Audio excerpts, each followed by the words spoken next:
Um, Let me share my screen. Sure. Just to be sure we're on top of the technology here. Yes, ma'am. And I'm good to go. Excellent. Well, again, thank you, Dr. Henderson, so much for joining us today. I want to thank my good friend Lucas McArthur, for putting us in contact. Lucas is actually on this call, I see, so very grateful to him. Well, without further ado, I want to introduce Dr. Rebecca Henderson. She's one of 24 university professors at Harvard, a research fellow at the National Bureau of Economic Research, and a fellow of both the British Academy and of the American Academy of Arts and Sciences. She is an expert on innovation and organizational change. Boy, two areas that are so relevant in today's world. And her research explores the degree to which the private sector can play a major role in building a more sustainable economy, focusing particularly on the relationships between organizational purpose and innovation and productivity in high-performance organizations. She teaches Reimagining Capitalism, Business and the Big Problems at Harvard, of course, a course that has grown from 28 students to over 300. And her book, Reimagining Capitalism in a World on Fire, was published in April. So it's a brand new book out there, highly recommended. Rebecca sits on the boards of Amgen and IDEX Laboratories. Her publications include Leading Sustainable Change, an Organizational Perspective, and Accelerating Energy Innovation, Lessons from Multiple Sectors. In February 2019, Dr. Henderson was named one of 3 outstanding directors of 2019 by the Financial Times. I will say, being very active on LinkedIn, I see Rebecca is literally all the time. She's making all sorts of important talks all over the place. And it's a real honor and privilege to have you at Mays Business School, Texas A&M today, Dr. Henderson. Thank you for joining us. Richard, it's my pleasure to be here. Thank you very much for inviting me. As I said, it's a pleasure to be able to visit Texas so relatively easily, and I hope I'll be back in person before too long. I thought I'd begin by outlining some of the core ideas in my book. The book flows from the course that Richard mentioned, which is a 28 1.5 hours each session. So 28 sessions, 1.5 hours each, in which we talk about this question, which is, can the private sector play a central role in solving what I'm going to call public goods problems? And in brief, what I mean are problems like climate change and inequality. We could argue about whether that's a good idea in the first place, and I'm looking forward to the Q&A. But I started teaching Reimagining Capitalism because I couldn't understand why business wasn't playing a more central role in helping us build a more effective and a healthier society. So that's where it comes from. I'm going to try and summarize all 28 sessions in, let's see, about 25 minutes. So I'll try and be as focused as I can in exploring this question. As Richard mentioned, this is a book. It's a book written for a general audience, so my apologies in advance. This is not an academic treatise. I will mention my scholarly research, but I wrote this book to communicate to my students and others like them. So that's where this is from. So let me make the business case for saving the world. I would argue that we have at least 2 major problems. The first is that the very success of capitalism is undermining it in the long run. I like to say sometimes, and this is in the book, that I think capitalism is probably one of the greatest inventions of the human race, that it has built untold millions of people out of poverty and created incredible freedom of opportunity. So I think I need to stay up front, Harvard Business School. I believe in capitalism. I think at the moment, though, we have a number of unanticipated side effects. And the first is that we are running through the environment. We're using up the topsoil, we're dumping our waste into the ocean, we're heating up the atmosphere. So serious environmental side effects, and I think, alas, serious social side effects, that we're seeing increasing levels of inequality, increasing levels of poverty. Nearly half the children in the United States were on subsidized school lunches even before the pandemic.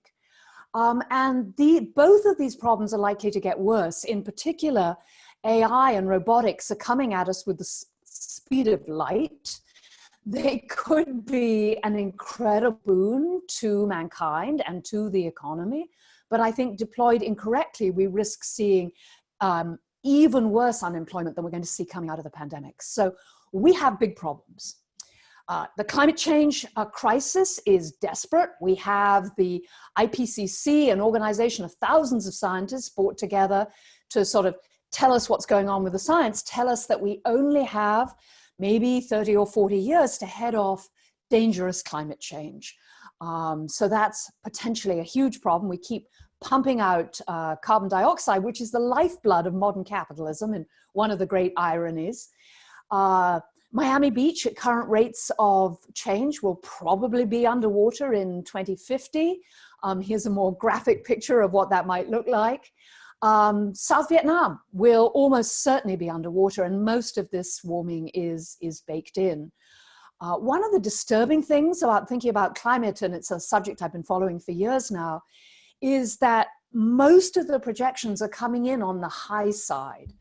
The climate scientists told us that it was going to be bad, but it's worse than they anticipated. The projection was for an ice-free Arctic in roughly 100 years. Now they're saying no, maybe 30. So everything is speeding up in a scary way. This is Mumbai. Again, the old projection was, yeah, well, we might have a few problems. The new projection is that in 2050, which is, may I say, only in 30 years, many of us will still be alive for most of the peninsula to be underwater. Rising inequality continues to be a major problem. The division between productivity and hourly compensation, which took place in the 1980s, is really rattling our society in some fundamental ways. The share of income by segment, it's got increasingly skewed to the upper end. Wealth is increasingly concentrated. We're seeing wealth concentrated in ways it hasn't been since the 30s. Social mobility is falling. In America today, I still can't really believe this. I'm an immigrant. I came to the States because I was such a believer in the American dream. But in America today, the odds that a child will earn more than their parents are now less than 50%. What happened? What happened in the US?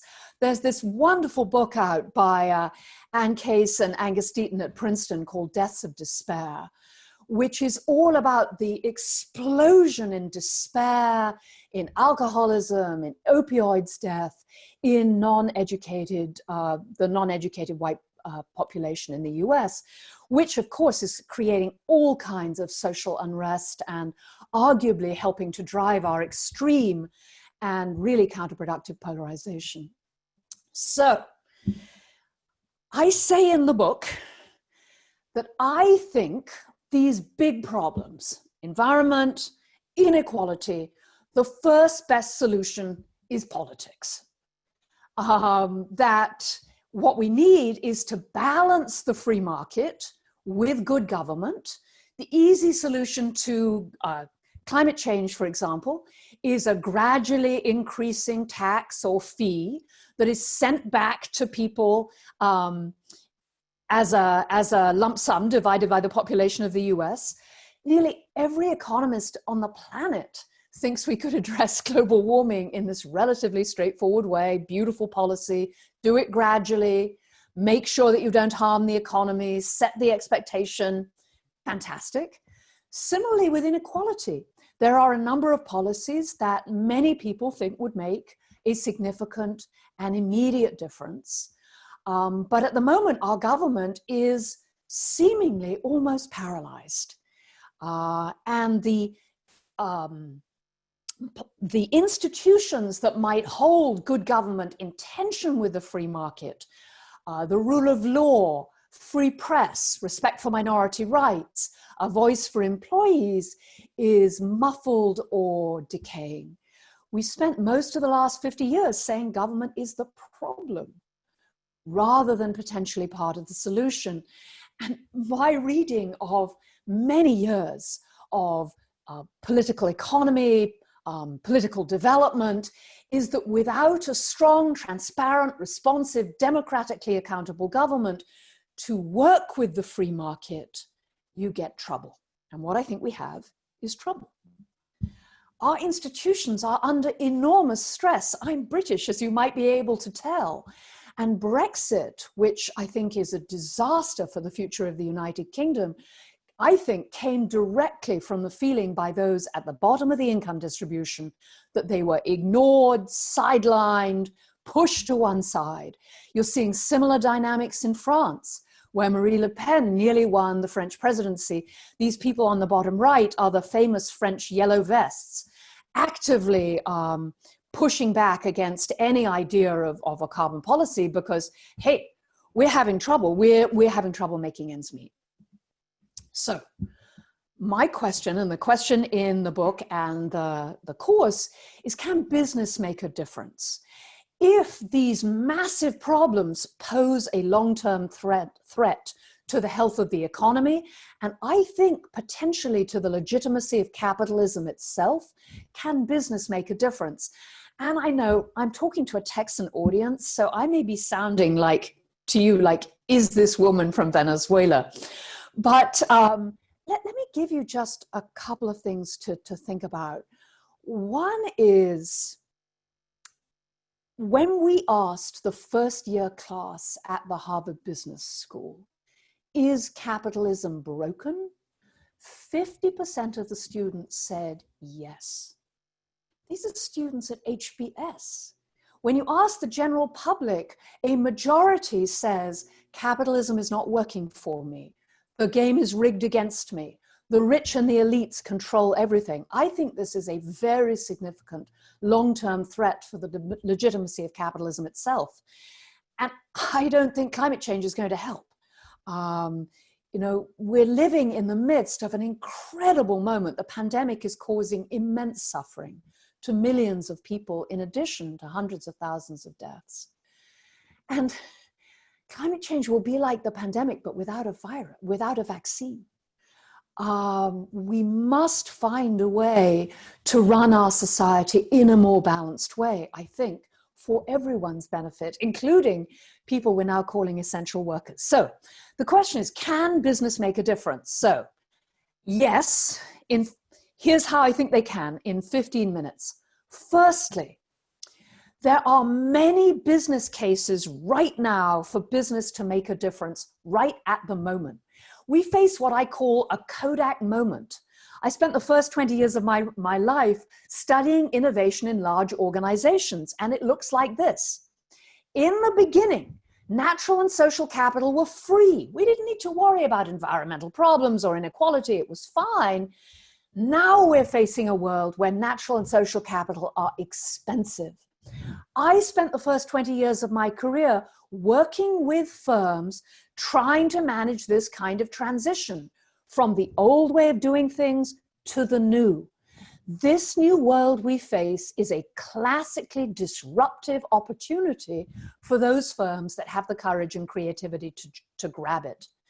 There are a bunch of opportunities to make money while addressing environmental problems and tackling social issues at the same time.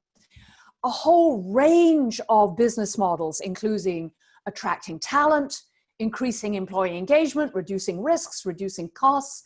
At the business school, we now have over 300 cases, many of them at billion-dollar scale, about how firms can make money and deal with these issues with cast iron business cases.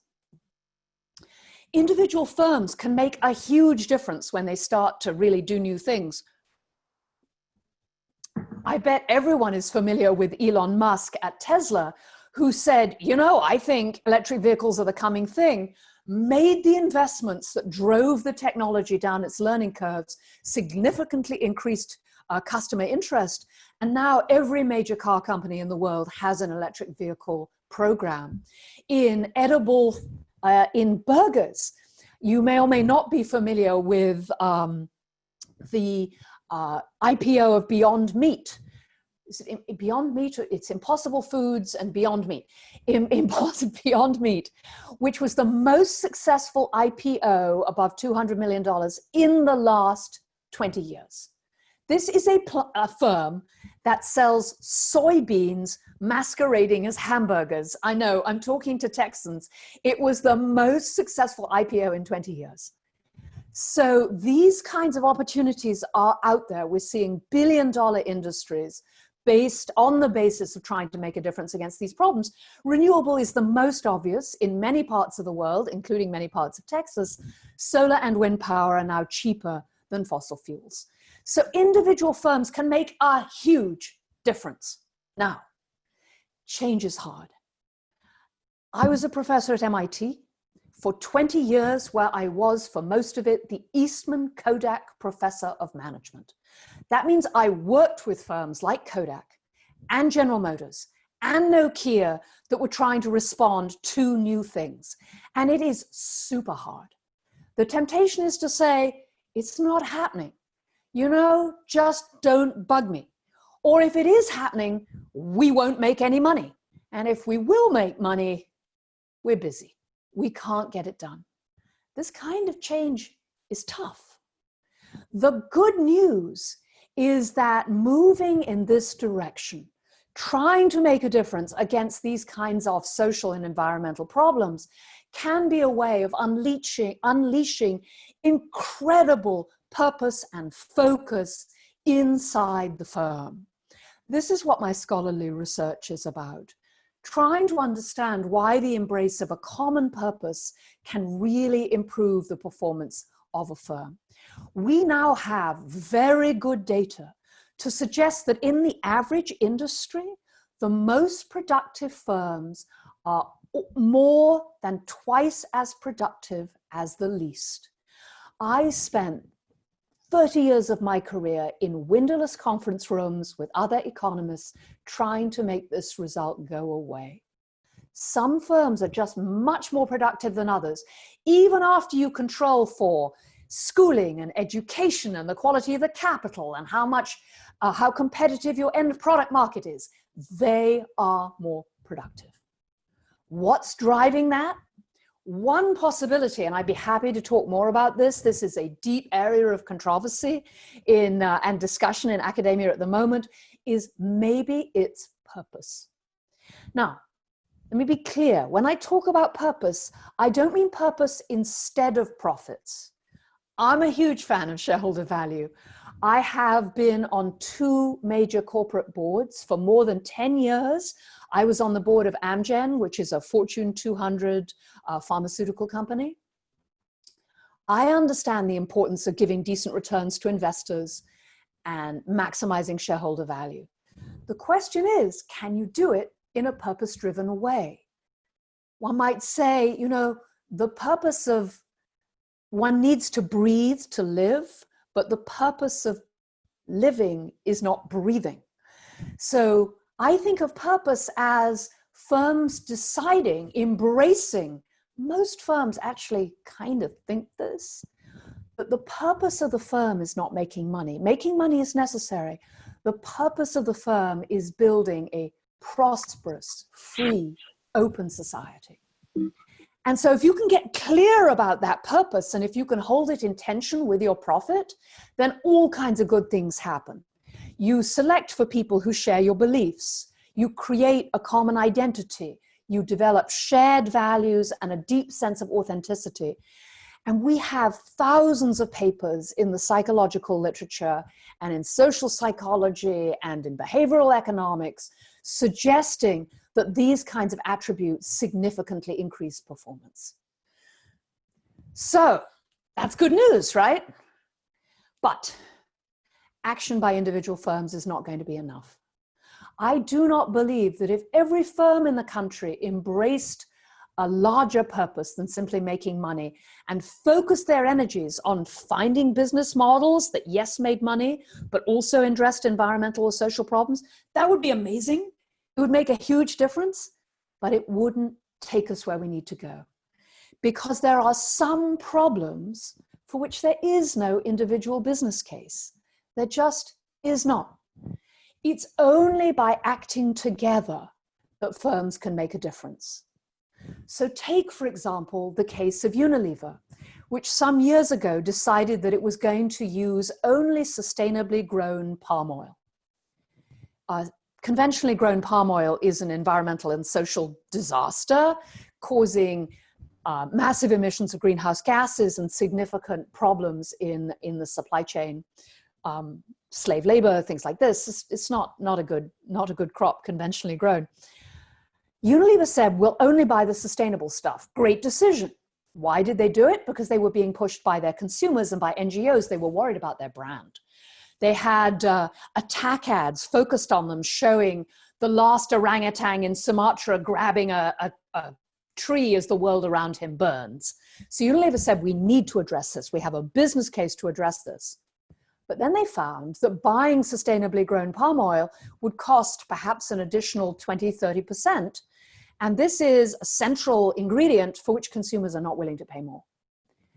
So what they did is they went to every other major consumer goods firm that was buying palm oil and said, you have the same brand risk that we do.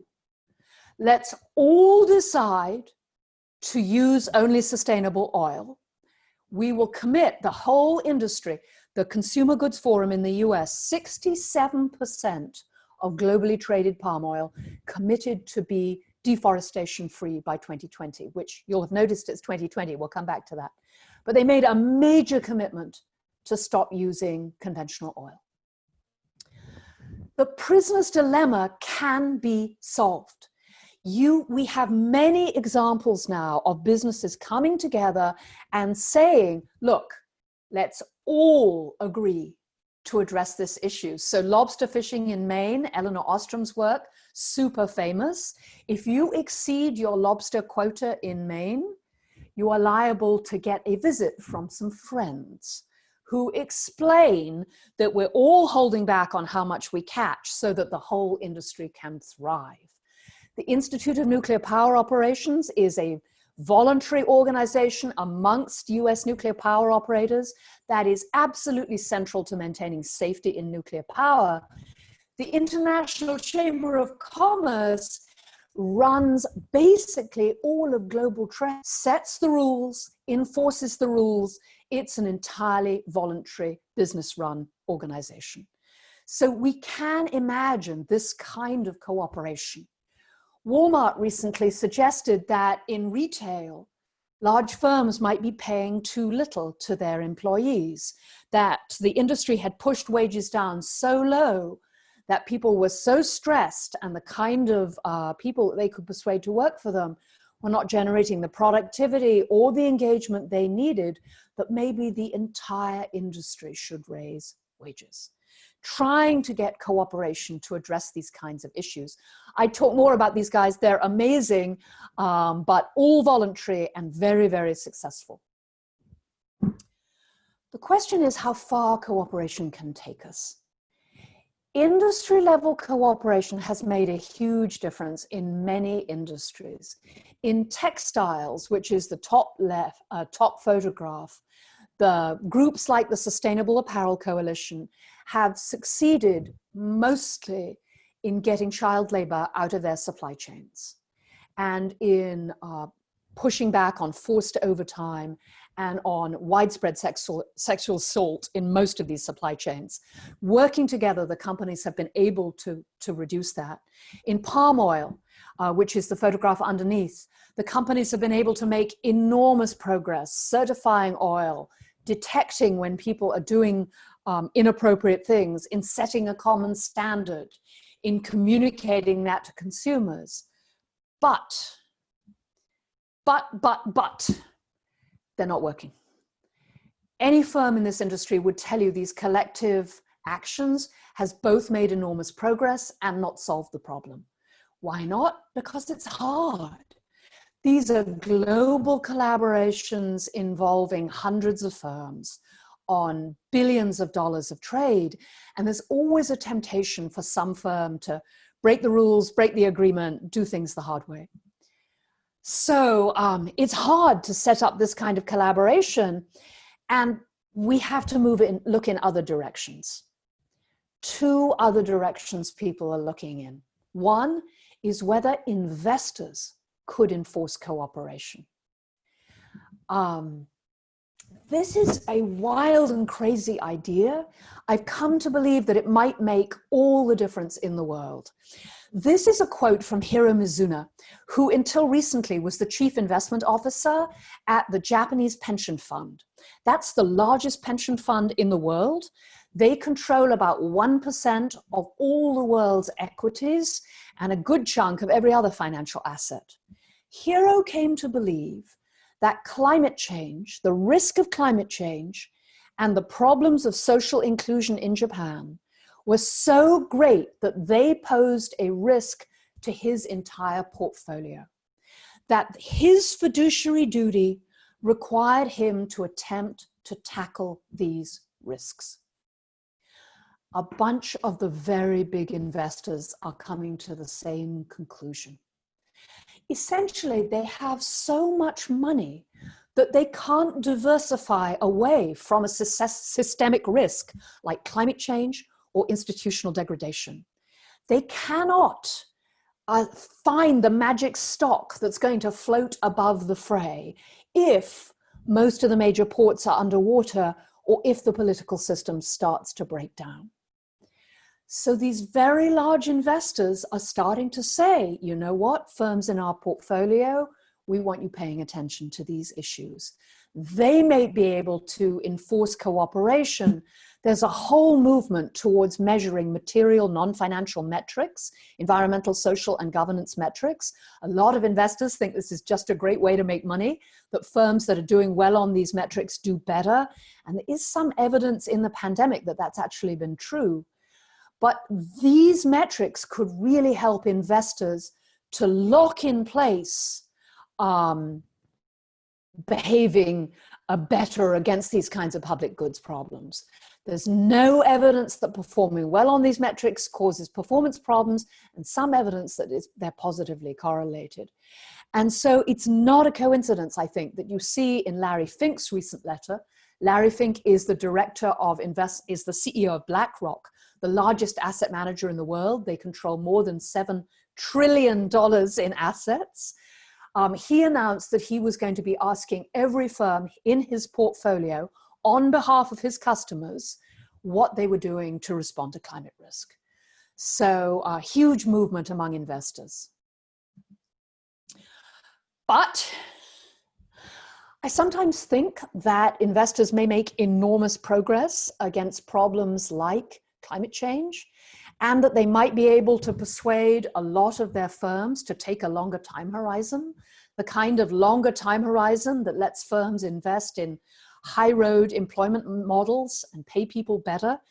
But the big question is whether business can help rebuild our institutions.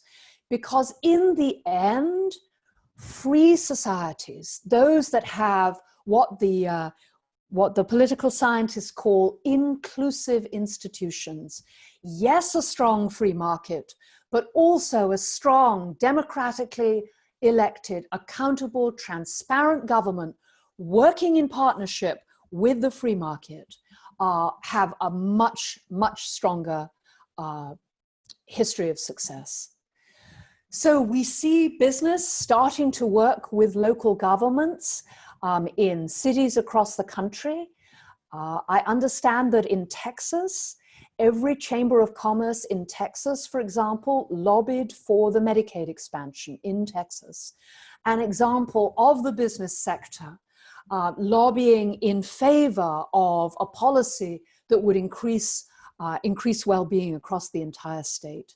So lots of exciting early actions going on. And and this is a hell of a thing to throw at you in the last minute, there have been moments before when political institutions have threatened to break. Business has sat down with government and with civil society and said, how do we build a society that works for all of us? I talk about these 3 examples in the book. There are more. It is not common, but it has happened before. So that's Reimagining Capitalism in 25 minutes.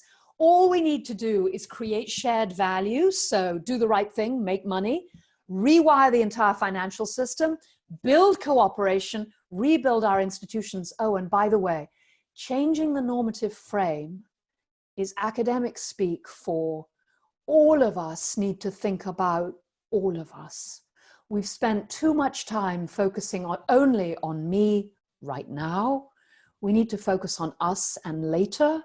As a society, I think we need to rediscover our collective purpose. Let me close with this, my favorite cartoon. Yes, the planet got destroyed, but for a beautiful moment in time, we created a lot of value for shareholders. I don't think we need to do that. I think the deepest moral commitments of capitalism and capitalists are to prosperity and freedom. And we need to build a society in which prosperity is shared and everyone has a chance to play. Thank you very much.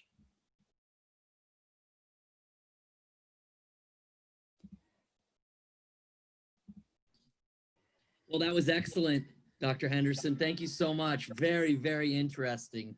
And it touched on, I think, so many relevant, things that are happening right now that we all need to be thinking about. And I'm sure many on this Zoom are thinking about and basically are dealing with on a daily basis. So really, really amazing. Thank you. If it's okay, I'd like to open it up to question and answer now. So one of our incoming MS Business students asked you, how can one individual in a firm help to create a shared value? What would be the first step for an employee to generate that common purpose? Alia, what a great question. Because of course I've been talking at this 50,000 foot level and you're thinking, well, what do you do on the ground?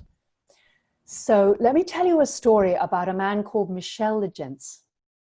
He was the brand manager for Lipton Tea at Unilever about 10 years ago, maybe a bit more, maybe about 15 years ago. He came to Unilever to be brand manager in tea. This is not a good job. Tea bag tea is a commodity product. It's a horribly competitive business. It was totally dog eat dog with a few big firms pushing each other to go down to the bottom. And he looked around, he said, oh my God, what are we going to do? And he came up with a bunch of other friends inside the business. He said, you know what we should do is make Lipton tea sustainable. We should commit to sustainability. And he was pretty junior and he just worked with a local team, people in the supply chain, people on the ground in the tea business who believed that they could make Lipton tea sustainable, that would lead to the whole business being more sustainable in the long run and to reducing brand risk, because they were very nasty things happening in the tea supply chain and how tea workers were treated and so on. He was afraid of brand risk. So Michel put together this slide deck and went to his senior managers and said, look, we should go sustainable. And his senior managers looked at him and said, Michel, lie down until the feeling goes away, because you're asking us to raise the prices on tea in a tightly, how much we pay for tea in an incredibly competitive commodity market. I mean, what are you thinking? It took him 6 months to get them to agree. He put it through, and his superiors were right. No one would pay more for sustainably grown tea. But what happened is people would switch. People would switch where they bought their tea. So they picked up 2 to 3 percentage points in the tea business, which was huge in tea bag tea. and certainly enough to pay for the effort. The reason I'm telling you this long story is because you probably know that Paul Polman, the CEO of Unilever, gets a lot of press for being one of the most purpose-driven CEOs on the planet. And that Unilever claims that their brands, their purpose-driven brands, are growing nearly 50% faster than their more conventional brands, that the embrace of sustainability across the whole company has transformed the firm and put them in the front of the industry, and it's all true. Where did it come from? One of the places it came from was Michel Legence in the tea business. His courage and his passion in pushing that through created the example that was then picked up across the rest of the organization. There were other local examples in Unilever, but I promise most of these big efforts start from local employees looking around, finding a place where they can do well for the business and speak to a larger purpose. So, a long answer, but absolutely it can be done. Excellent. Matthew Trotter asks, what is your opinion on cooperatives? Is it a viable large-scale business model for the future? And do you think it would lead to solving the two big problems you raise? No and yes. I write about cooperatives in the book. I discuss Mondragon. I talk about King Arthur Flour. I think when they work, they're amazing.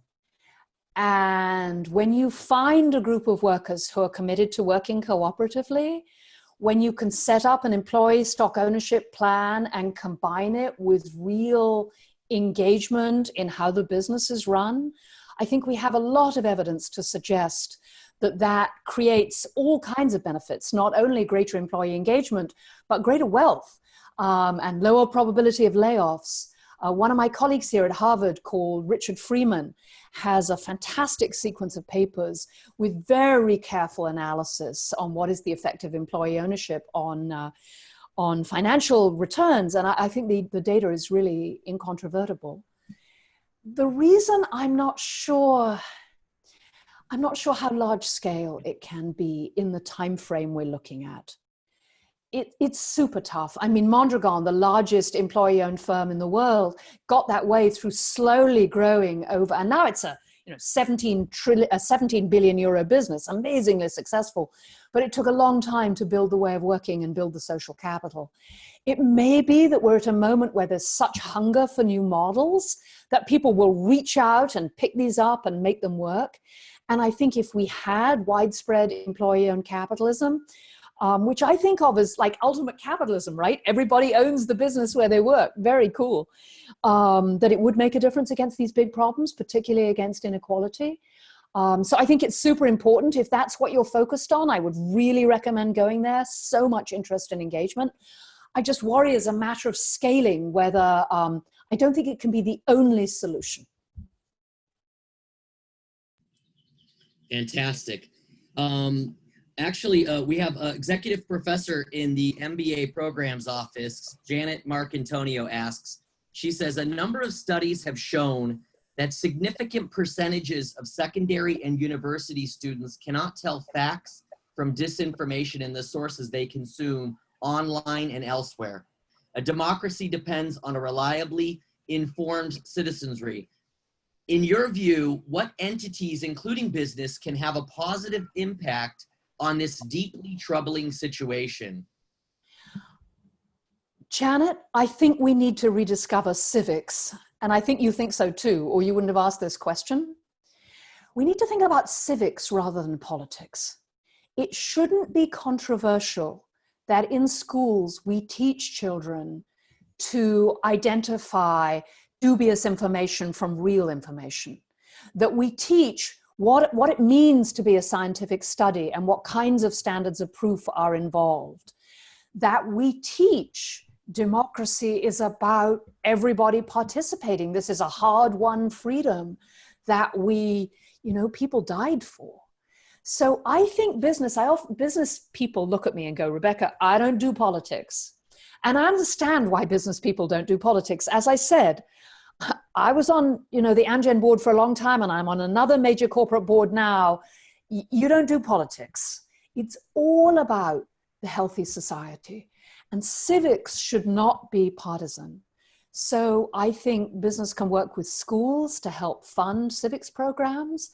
I think they can speak out in favor of no gerrymandering, of voter suppression being something that's not good for the long-term health of the state and the society. So I think there are a number of things business can do that can make a real difference in this space. Excellent.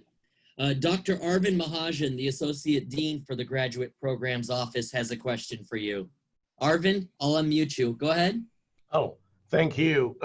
Thank you, Professor Henderson, for your incredibly interesting and trenchant description of the problem which we have, a fundamental problem.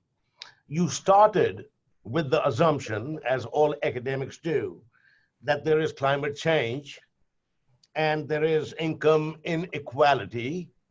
And given that assumption and the further assumption that these two are bad, the rest of your argument flows from that nexus. And my question, I think, is more fundamental. There seems to be a substantive amount of population, as well as policymakers, which question that fundamental assumption which you have made. So everything which flows from that then, and to implement it, as you said, requires significant collaborative effort, not just from business, but from other areas as well. But that will only happen if everyone indeed agreed that these two assumptions you have made are indeed true, notwithstanding the scientific evidence that they are true. How do we proceed on that? What do we do when we have a significant chunk of people, including policymakers, who question that premise, notwithstanding the scientific evidence as we understand? So where do we go? Where do we get that collaborative spirit? So, Dean Mahajan, this may sound hopelessly optimistic to you, but here's my theory. I believe that if most businesses are willing to say in public climate change is real, and most businesses are, even the Chamber of Commerce has really moved its position on climate change, and adopt greenhouse gas reduction programs, are actively talking about it inside the organizations, talking about how burning fossil fuels causes all kinds of health damage. And so we want to stop doing it for that reason. And this is the future. And here's where we go. I hope that that will play some role in changing the public conversation. With business leaders, as you would guess, one can have the scientific conversation, one can talk about the science. I've even brought in colleagues from geology or physics, you know, who business leaders, for business leaders to talk to and ask the questions that they have.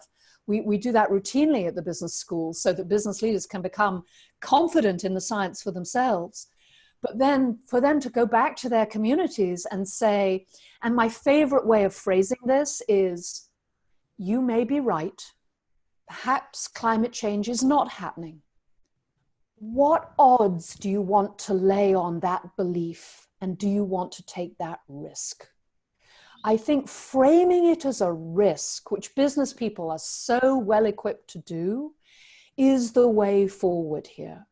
So, you know, I know CEOs who operate in places like Texas who go, you know, well, I don't know about the science, but, you know, there's this 20,000 scientists who say maybe something is happening. And we do have this weirdness, you know, the fires in California and in Australia, and 3 500-year-old floods in 500-year floods in Houston in 3 years. You know, maybe it's not happening, but why don't we hedge the risk?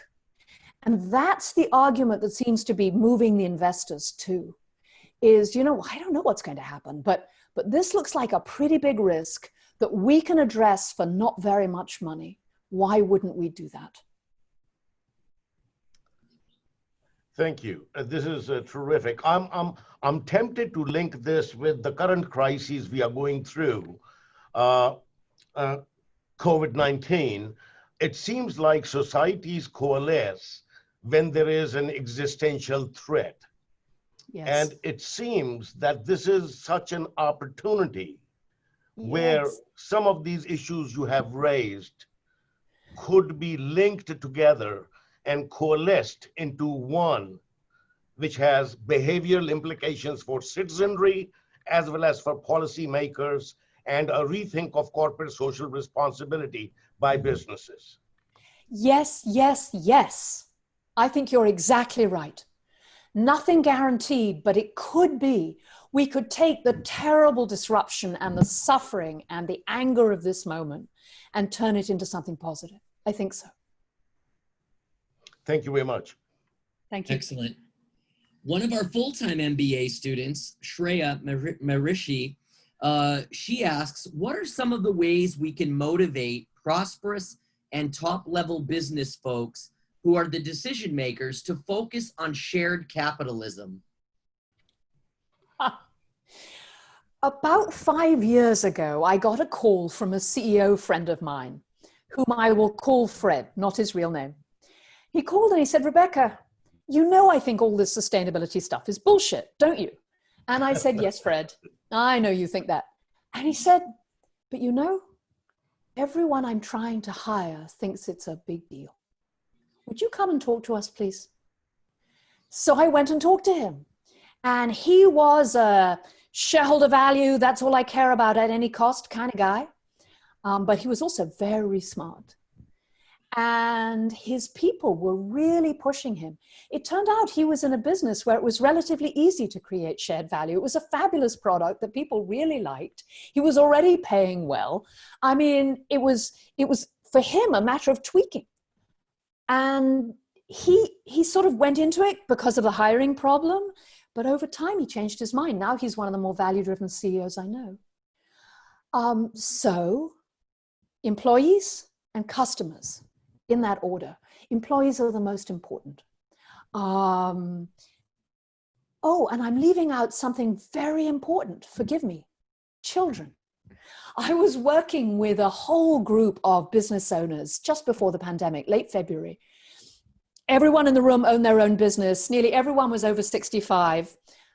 I hope I'm not like breaking any taboos if I say nearly everyone in the room was white and male. And I was talking about climate change. And they were sitting here like this. You know, they couldn't get lower in their seats. And after about 25 minutes, I said, excuse me, what do your children think about this? And the whole room went bananas.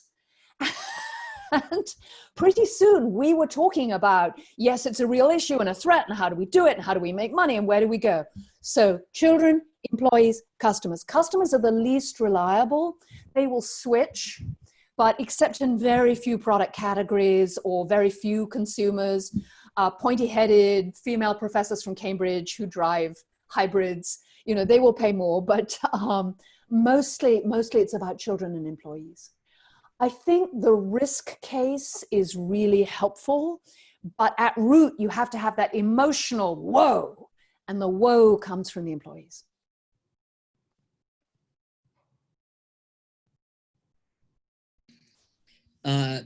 Great, that was great. Quick one from Jim Clark. He asks, does this mean, obviously what you've been talking about, does this mean that the government needs to have a shareholder stake in many companies to represent a super shareholder?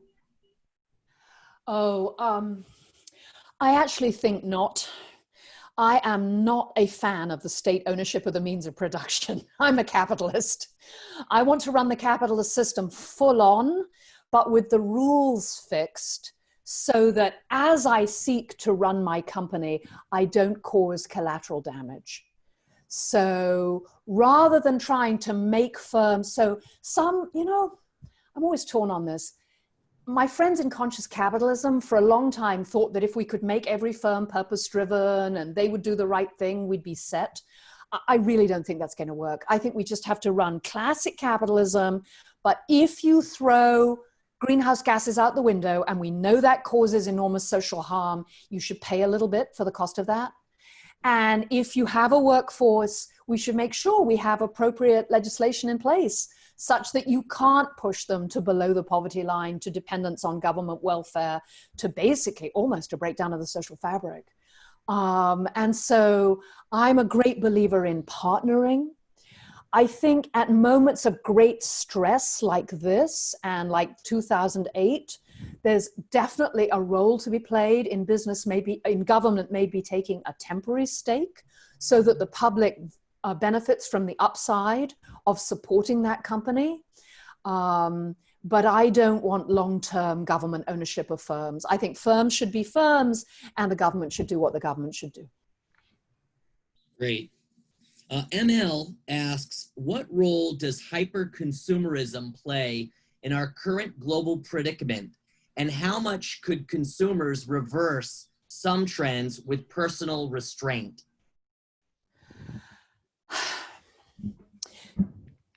There are two ways consumers might take action that would be useful. I think one is plausible and one is not, and possibly even dangerous to push too hard. So the dangerous one is the statement that the problem is us, the problem is consumption, we have to stop consuming. Now, of course, at some grand level, that's right. If everyone consumes in the way that people in the US consume, it's going to be tricky, particularly in the short term. But we have billions of people on the planet who still don't have enough to eat or decent houses or decent healthcare. We need economic growth for the foreseeable future. What we need to make that economic growth not wildly destructive is massive innovation. So if I'm talking to a non-business audience, I spend a lot of time talking about why capitalism is the greatest invention, because it drives innovation, and that's what we need. So I think hoping that consumers will sort of en masse stop consuming, not realistic, and a lot of evidence that it makes things politically unstable. So we need the innovation to ensure that when we consume, we dematerialize it. And I think that's entirely possible. There is something, though, that consumers can do that would make a huge difference. One of the things that strikes me, and has really been something I've learned over the 10 years I've been working on this project, is how comparatively little money it requires to address these major problems. I mean, there's error bars on all these estimates, but I'm convinced that we could address global warming in a long-term net present value positive way for about 2 or 3 percentage points of GDP, and that we could address a massive number of our problems in inequality for relatively little funding. Inequality is harder because it means dealing with education and health, and that's expensive and politically fraught. But to the society as a whole, I think we could make investments for relatively small amounts of money. One of the CEOs I know, and Richard, I know you're watching the time, so just one more minute and I'll stop. Mark Bertolini was the CEO of Aetna, a big health insurance company. He found out that about 12% of his workforce was working at minimum wage, and that they weren't surviving at minimum wage. Lots of them were working 2 jobs, lots of them were on Medicaid. He said, this is ridiculous. We are a first world company in a first world country. We're going to pay decent wages. He increased wages on average by about 30% and made an enormous difference to the lives of 12% of his workforce. It cost him $20 million a year to do that. Aetna's net profits that year on the order of 3 to 4 billion. It's tiny. If consumers would insist that the firms they deal with behave sustainably and they would shift, that would make a huge difference. It's tiny amounts of money. Firms could do a lot better. Sorry to go on, Richard. These are fantastic questions, and I get excited, as you can probably tell. No, and we all appreciate it. It's been awesome hearing your answers. Do you have time for one more? Sure. Excellent. So from Patruiz, I think is how you say it. She asks, I believe it's, from my understanding, people are different in thinking and skills. So how can capitalism achieve equality? Oh, you kept this question for the last minute?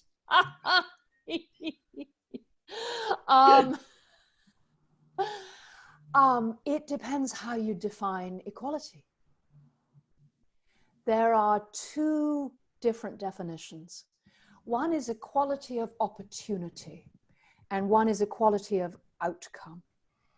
When I talk about equality, I focus overwhelmingly on equality of opportunity. The fact that in this country, if you're born in the wrong zip code, your life expectancy may be lower than life expectancy in Botswana is a problem. The fact that school systems vary so much. There are people who never really get a chance to participate in capitalism at all. And so, I mean, this is very much a personal belief, but I think if you're a real dyed-in-the-wool capitalist, if you think capitalism is about creating prosperity and freedom, you should be pushing really hard for equality of opportunity. I don't see those things as in conflict. I see them as intimately linked, and as the legitimacy of capitalism being about real equality of opportunity. Equality of outcome is another question. Inequality of outcome is a feature of capitalism, not a bug, right? That's the idea, is some people get really rich. I myself think that there's such a thing as too rich, that money can become so concentrated that it threatens to overwhelm the political process. And at that time, it's a risk to the whole system. And so I think, again, capitalists should be arguing for some degree of redistribution so that we don't have the belief that the rich are fixing the games in their own favor. But I don't think we should aim for equality of outcome overall. But that's my personal value. I think I would take some inequality because it drives so much productivity and creativity.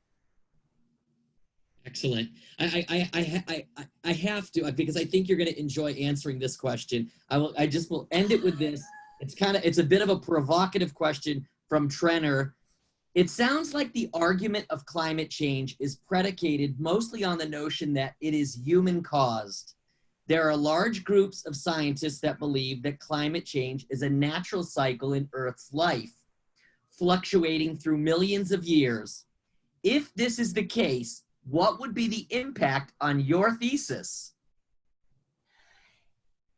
I would still worry that we don't know that's the case, that lots of scientists believe something else.